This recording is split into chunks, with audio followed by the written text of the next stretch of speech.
Children, everybody wants to be a rock star. Everybody wants to live the life. Everybody wants the fantasy. And you know who wants it more than anybody? Movie stars. That's right, ladies and gentlemen. It seems that movies are rife with examples of actors trying their best to play guitar or look like they can, and but fear not, boys and girls, that's what I'm here for. Today we're going to look at some examples of movies that feature guitar playing and really sort of break it down. Are they really playing? Are they doing a convincing job of faking the playing? Does it look like something's actually happening that is musically accurate? I think I've played guitar long enough to detect the bullshit, so let's find out.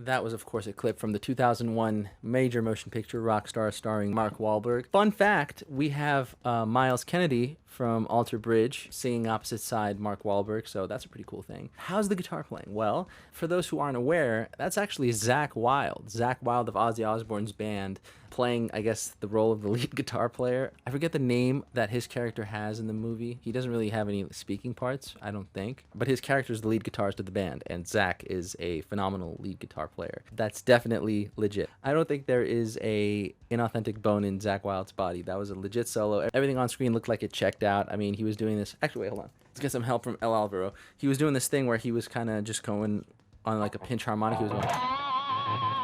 During the song, during the chorus, you could see Zakk kind of like lifting his hand up and just like letting a pinch harmonic ring out. Stand up and let it. Right? I mean, it was kind of like that. That's legit. And it looked like he was doing some sort of descending tapping line. It was kind of like a... kind of like that kind of thing happening there, which was pretty cool. I'm clearly not Zakk Wylde, but for that movie, we're going to give it an A+ for the guitar work. Next movie.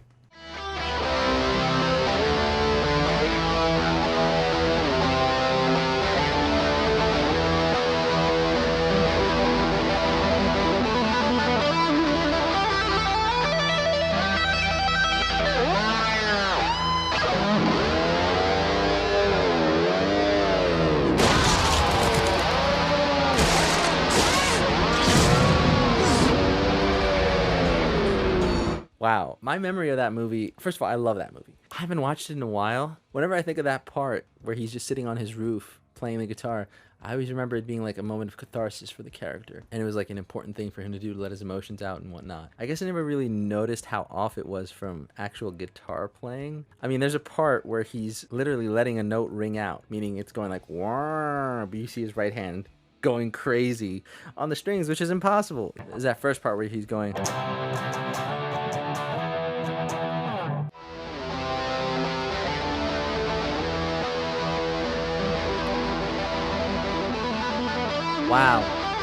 Wow, this is way more off than I thought. This is kind of heartbreaking. The audio is showing us, or allowing us to hear him play some sort of like... But then when they zoom in his left hand, he's doing this weird kind of like stretch thing, like... He's not... I don't even know what he was doing. It just sounds like noise. It's like literally a wide intervallic stretch. I don't know what that's supposed to be. I can tell you for sure it's not this. Which is what we're hearing there. Interesting. Okay, so there's this part where he's doing like some sort of... I don't even know what that is exactly, but it just sounds like a tapping thing. It can be like a left-hand legato thing, but doesn't sound like it should be. But that's not the worst offense here. I mean, that I could pass. That I could allow to pass. It's when he starts literally pulling up and dive bombing. He's going... Right, he's doing all that stuff. He's doing all that stuff, but when the camera zooms in on his right hand, you see him going like... You know, you can't get a squeal like that. To have that like length. Or a dive bomb. You can't have that ring out as one note. And just hit the strings. So, wow, this is breaking my heart. I have to give this an F. Maybe him trashing the guitar at the end is reaction to knowing that one day, somewhere down the line, I'd give it an F. The Crow is apparently a future teller. Great movie, though. You should still check it out. Good. Okay, no, that's bad. That's like George of the Jungle. Played up here on the cymbal, but really light.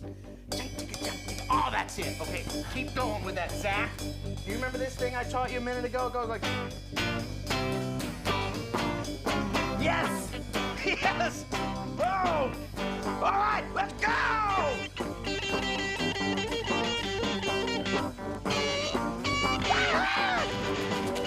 Oh! All right, stop. School of Rock, classic. Everybody knows it. Everybody loves it. I love that movie. For those with a keen ear, you will clearly hear him teaching the kids how to play Smoke on the Water by Deep Purple. Fun fact, what you see him doing in the clip there is teaching the kids how to play the song with major bar chords. So that would sound like this.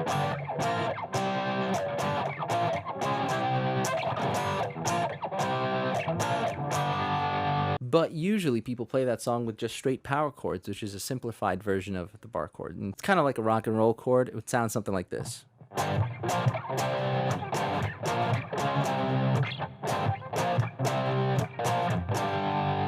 As you can see, there's more than one way to play that chord progression. However, it is still highly debated how Ritchie Blackmore actually plays that part. I've heard many different people give their 2 cents, but I haven't heard Ritchie Blackmore talk about it.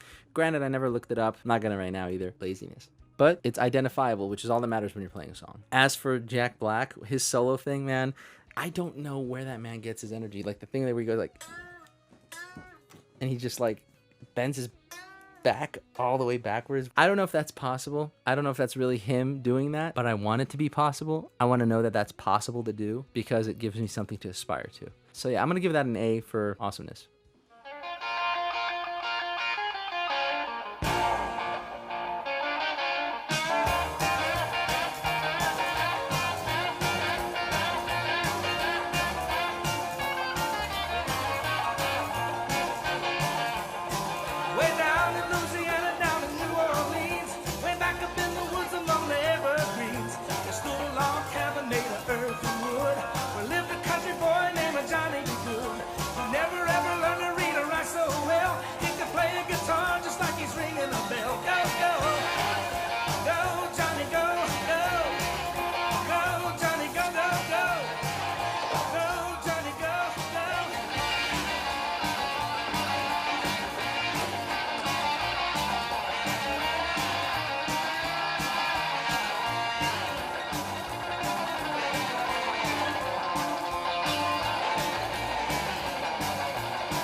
Wow. Yeah, that was pretty cool. A+, because that movie incorporated something called smart camera work. First of all, from what I could tell, from what I could see, he was playing the song correctly. So that include that beginning part, like that whole riff, spot on. But then when he was doing like more solo-y stuff, like you could see that he was kind of in the right position, but he was moving so much that you couldn't tell what he was actually doing. So that was great because it suspends my disbelief because I can't exactly see whether he's doing it right or wrong. Usually when I see a guitar on the screen, the first thing I look at is the left hand. By them incorporating smart camera work, it kind of forces me to get back in the movie. It's like, oh, no, you're not analyzing this. Stay back in the movie. But that was great because that kept me in the moment. From what I did see, it was fairly accurate. There were parts where he was just hitting a chord and letting that ring out and getting really into it, and the whole, you don't need a lot of verisimilitude, big word, verisimilitude, for that scene, but they pulled it off, yeah. What I liked even more is even for the parts where he was kind of like getting a little hammy with it, all that stuff, it looked fairly accurate.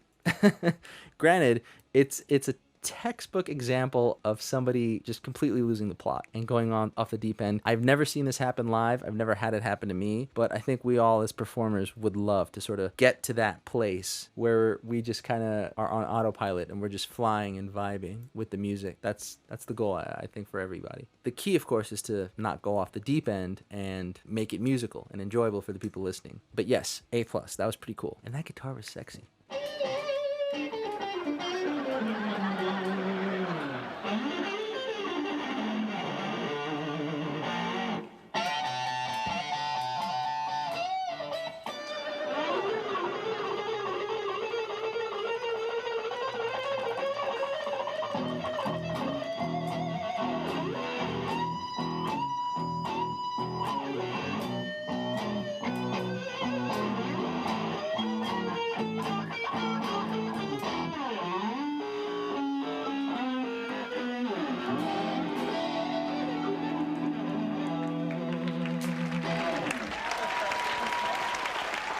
Cool.